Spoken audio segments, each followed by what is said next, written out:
नमस्ते. मी माझे वडील रामदास रावराव भागवत.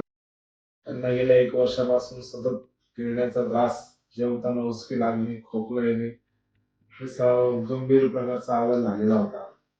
व आम्ही नंतर सिन्नरला, नंतर संगमनेरला बऱ्याच ठिकाणी एंडोस्कोपी केली. त्या आजारावर निदान सापडलं नाही. नंतर आम्हाला सिन्नरचे एक डॉक्टर आहेत, त्यांनी शरद देशमुख सरांचा पत्ता दिला. मेडिकल हॉस्पिटल नाशिक इथे. तेव्हा आम्ही इथे येऊन सरांना भेटलो. सरांनी एंडोस्कोपी केली. अन्ननलिका शिंगाडोपॅथी केली. त्यावेळेला त्या आजाराचं निदान झालं की अकेल्शिया कार्डिया असा आजार त्या ठिकाणी निष्पन्न झाला. नंतर त्यांनी त्यात निदान सांगितलं की अन्ननलिकेची सर्जरी पोएम म्हणून अशी आपल्याला करावी लागते.